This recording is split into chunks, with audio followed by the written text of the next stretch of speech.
Hello, welcome to my channel, where I'll be discussing some of the common issues in digital entertainment law. My name's Ryan, and I will be your guide on this magical voyage of imagination and lawsuits. Today, we'll be discussing video game law.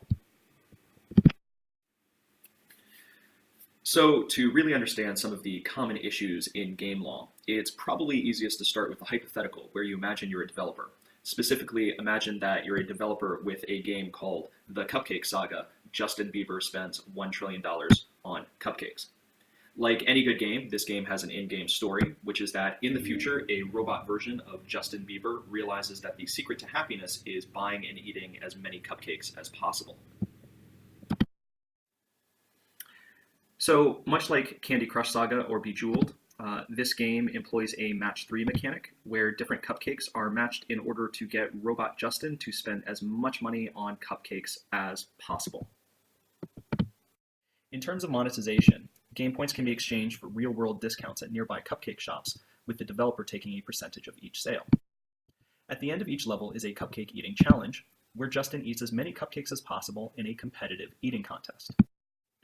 The game is a huge hit, and after a year, Selena Gomez releases her own apple eating game with very similar mechanics to the challenge level in the Cupcake Saga. So keep this hypothetical in mind, since we're going to return to it once we've had a chance to discuss a few of the most common issues in video game law and see what issues we can spot later on. So now that we've finished our hypothetical, let's get to the areas of video game law where most developers run into the most trouble. And that really begins with the Child Online Privacy Protection Act, otherwise known as COPPA. COPPA was created to prevent developers and people in general from getting personal information from children, because obviously it's kind of creepy to take personal information from kids, especially information that can be used to stalk them in real life or track their activity online. I won't get into all of the specifics of what COPPA requires because that's a topic for another lecture, but I will talk about how developers often get themselves into trouble with COPPA because it's a much bigger issue than most people realize. So the first area where developers run into trouble often arises because they think COPPA doesn't apply to them because their game or app isn't aimed at children, which is exactly what Yelp thought, since their service is largely dedicated to things like finding the closest pizza place at 1 a.m., and children under 13 generally don't go out that late. That was, of course, until the FTC made Yelp pay a fine of $450,000 for violating COPPA. In their summary of their case, there were a few facts that the FTC really focused on. The first was that Yelp had a sign-up page where people put in their age, but even if you put in your age as 12 years old, you'd still get full access to Yelp, and Yelp would still collect data on you, like GPS data so they would know where you are, and mobile device ID data, which could be used to track a phone's activity online. So basically, even though Yelp isn't aimed at kids, the FTC still issued them a fine because they were collecting identifying information about children. Another reason that developers tend to fall into trouble with COPPA is because they don't think they're liable for the acts of third parties, which was the case with Retro Dreamer and LAI Systems, who made games for kids but didn't personally collect data on those kids.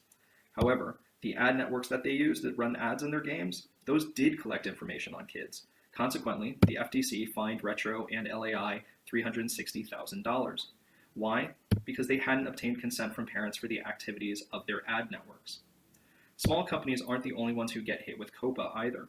Disney had a subsidiary that built a series of games that allowed kids to create their own personal profiles, which included name and location info, without first getting permission from parents. They also had a quick cut and paste for their privacy policy, which didn't cover all of the types of data that the games might collect. So basically, even if parents gave permission, it wasn't clear that those parents would even truly know what they were consenting to. The result? Disney was ordered to pay $3 million in fines. So COPPA is the biggest area where developers usually run into trouble. The next largest area is intellectual property infringement, because there's often a question in video games about how far copyright can extend when it comes to similarities between games. So one of the first cases on this point was Data East versus Epix. Data East had a game called Karate Champ. A few years later, Epix came out with International Karate. To say that the games were very similar would be putting it mildly. Here's a list of all of the similarities that the court found between the two games. Nonetheless, the court found that the similarities didn't really matter since it was inevitable that both games would overlap in a large number of ways, since both games were about the sport of karate, which was firmly in the public domain. So in the hypothetical where Selena Gomez has her own apple eating game, her game could be defensible under Data East versus Epix since it deals with the general sport of competitive eating. However, as with everything in IP law, that conclusion isn't so certain, which brings me to my next point. So obviously, when it comes to video games, it's essential to talk about fair use, which is the most common defense to copyright infringement in the gaming industry. There are many different forms of fair use defense, all of which have their own multi-factor based tests.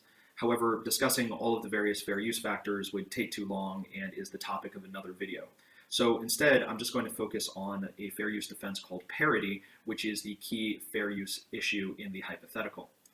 So to illustrate one of the main principles of determining whether a game or artwork qualifies as a parody or satire, I'm going to take two famous cases where parody was claimed as a defense.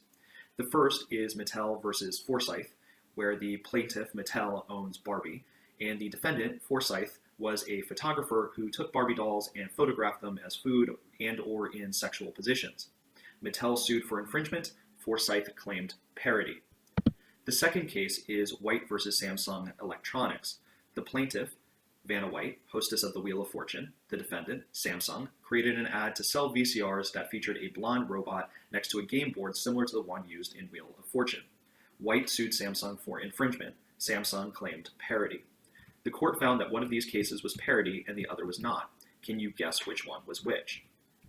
The answer is that Mattel versus Forsyth is the case of parody. There were several reasons for this, but one of the big ones was that Forsyth's primary aim was to attack Barbie by conveying her in a highly demeaning and unconventional manner, whilst in the White case, Samsung's primary goal was to sell VCRs and not just mock Vanna White. So at the end of the day, if you're going to engage in parody, you should be very clear that your primary goal is to mock your target and not just use your target to sell VCRs or other consumer products. So that brings us to our final area that developers often face trouble in, which is on trademarks. And the best example for the hypothetical that we created at the beginning of this presentation is based on the producers of Candy Crush Saga, a company called King, and their recent activity to protect their trademarks. So in the first example, King holds the trademark for the word saga in video games and other software based on their Candy Crush Saga video game, which then allowed them to block the trademark application for a game called The Banner Saga about Vikings. They were able to do this even though there's almost no chance that any consumer would confuse a game about candy and a game about Vikings. Second example, indie developer created a game called Candy Swipe, which was released 2 years before Candy Crush. However, because King wanted a monopoly on games with the word candy in the title, King bought another game called Candy Crusher, which predated everyone, and then attempted to use that game to block Candy Swipe's application. Third example involves a suit by King against a Chinese developer who created a clone of Candy Crush but with cookies. While I haven't seen the filings yet, presumably the Chinese developer's argument is going to be that Candy Crush itself is a clone of previous games like Bejeweled, which used jewels or other objects instead of candy, and thus King should not be able to sue them for IP infringement. So now let's return to the initial hypothetical. Hopefully, now that we've had a chance to review some of the common legal issues in games, some of the potential problems with our Bieber Cupcake Saga game should be a bit more obvious. For instance, there's a risk that Bieber could sue, just like Vanna White sued Samsung. And while it may be possible to defend against such a suit by arguing parity, it's not so clear that such a defense will work. Additionally, there's a potential that because the game uses location data to find nearby cupcake stores, and because the game is clearly for kids, that there could be an issue with COPPA. Additionally, King could block any trademark application and possibly sue for IP infringement. Finally, as discussed previously, Selena may be in the clear depending on the nature of the similarities between her game and the Cupcake Saga. These are just a few of the issues with our Cupcake Saga game. There's plenty more, but I don't want to give them all away and spoil all the fun. So if you can spot some of the other issues in our hypothetical, feel free to write those issues down in the comments. And thanks for watching.